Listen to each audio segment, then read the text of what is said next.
Dalam pembelajaran biologi kali ini, kita akan membahas tentang ruang lingkup biologi.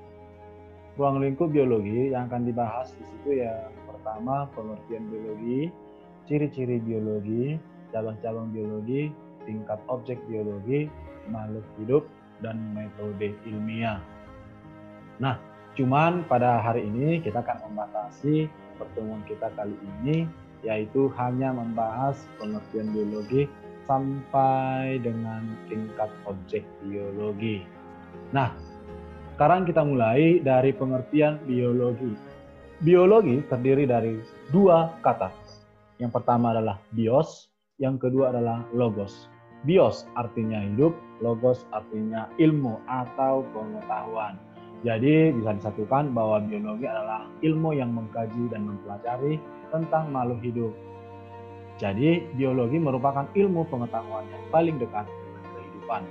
Biologi merupakan bidang ilmu yang luas, bagian dari IPA serta berkaitan dengan ilmu yang lain, seperti fisika, kimia, dan juga geografi.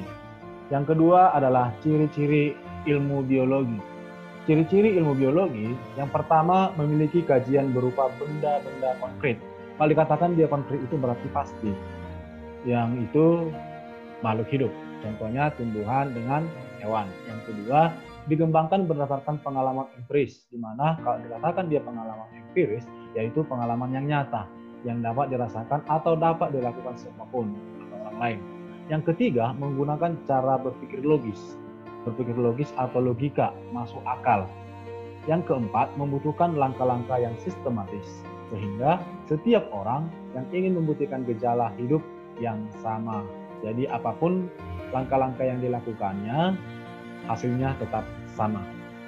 5. Hasil kajian bersifat objektif atau bebas dari subjektif, apa adanya dan selalu memihak kebenaran, tidak pernah memihak salah satu. Yang pastinya dia memihak kebenaran. Yang keenam, hasil kajian bersifat hukum, yaitu ketentuan yang berlaku umum, dimanapun diperlakukan hasilnya akan sama. Misalnya hukum Hardy-Weinberg, itu yang dilakukan dia. Yang berikutnya adalah cabang-cabang biologi. Nah, sebenarnya anak-anak, bahwa cabang-cabang biologi ini sangat banyak sekali, beribu-ribu cabang biologi.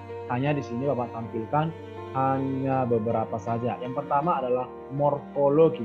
Morfologi adalah salah satu cabang biologi yang mempelajari tentang penampakan atau bentuk luar tubuh makhluk hidup.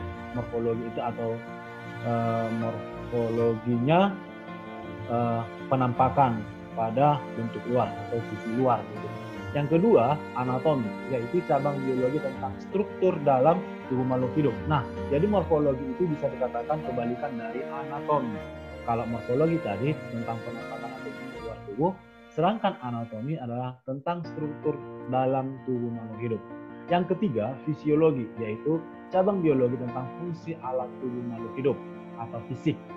Yang keempat adalah histologi. Kalau histologi itu adalah histo, yaitu jaringan. Cabang biologi tentang susunan dan fungsi jaringan tubuh makhluk hidup. Yang berikutnya yaitu tentang sitologi, yaitu cabang biologi yang membahas tentang struktur dan fungsi sel. Yang berikutnya adalah ada genetika, yaitu cabang biologi tentang sifat-sifat keturunan atau genetis. Biasanya pada genetis ini akan melakukan pewarisan sifat. Dan embriologi, embrio, yaitu cabang biologi perkembangan zigot atau embrio, mulai daripada zigot sampai fetus, serta faktor-faktor yang mempengaruhinya. Dan masih banyak lagi adik-adik cabang-cabang biologi yang harus kamu pelajari. Itu dari cabang-cabang biologi. Sekarang kita masuk pada tingkat objek biologi. Nah, pada cabang tingkat objek biologi ini, mulai daripada molekul, sel, jaringan, organ, individu, populasi, komunitas, ekosistem, dan bioma. Ini tingkatan dari hierarki kehidupan dari makhluk hidup. Baik adik-adik, mungkin hanya sampai di sini dulu pertemuan kita untuk kali ini. Minggu depan akan kita lanjut lagi bagian dari tingkat objek biologi. Nah, di tingkat objek biologi itu akan kita bahas kembali. Oke, sampai berjumpa kembali. Bye-bye.